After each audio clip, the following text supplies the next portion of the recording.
The streets of Belarus are no longer silent. The echo of boots marching in defiance now fills the air as cracks inside the regime grow wider by the hour. The nation that once stood as a fortress of control under Alexander Lukashenko is rapidly unraveling before the world's eyes. The situation on ground has changed dramatically. Soldiers are laying down their arms. Police officers are joining civilians, and protesters are flooding the squares chanting for freedom.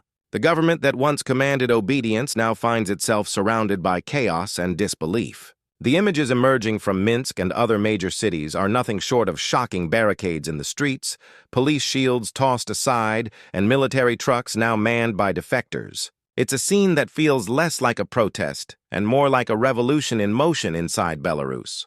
The tension has been boiling for months, but now the lid has finally blown off.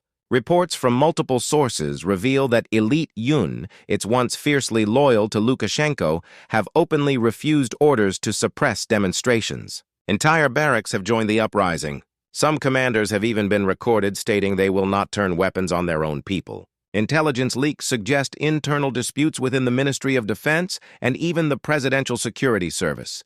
The loyalty chain that once protected Lukashenko seems fractured beyond repair. This isn't just a political crisis. It's a full-scale collapse of command authority. The interior situation is far more volatile than it appears to outsiders. In the capital, Minsk, protesters have seized several administrative buildings, waving both the historic white-red-white flag and the national colors in defiant streets once guarded by armored personnel. Carriers are now filled with civilian chanting for justice and unity. According to eyewitnesses, entire police units have switched sides, joining citizens and forming makeshift security patrols. The rebellion is not limited to one city.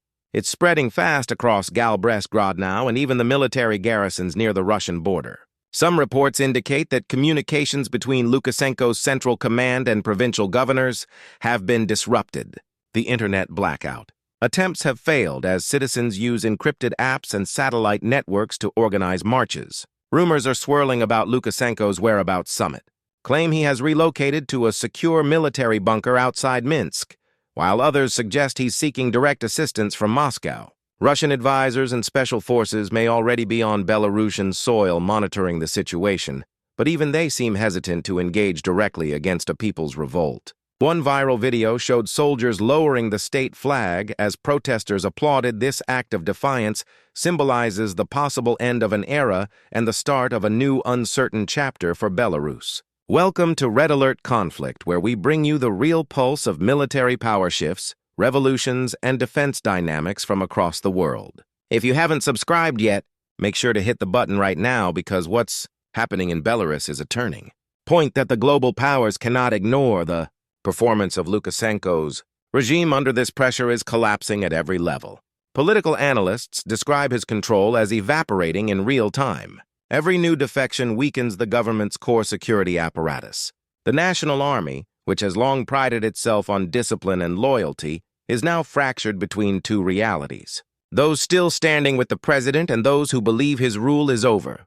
In some districts, the military command chain has completely broken down. Tanks stand idle on roads as officers refuse deployment orders.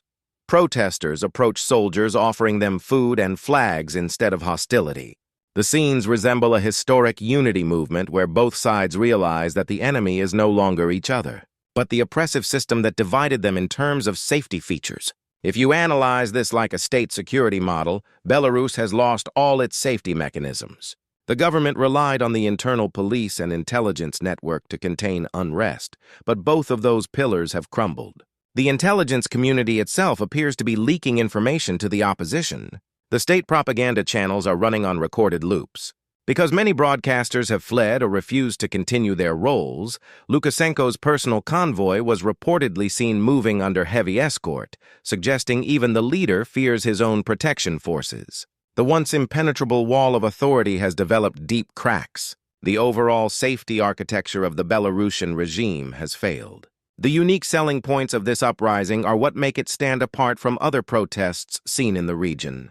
Unlike previous attempts, this movement is not just driven by civilians or political opponents. It's powered by the institutions that once enforced Lukashenko's rule. The soldiers, police, and government staff are not being coerced this time.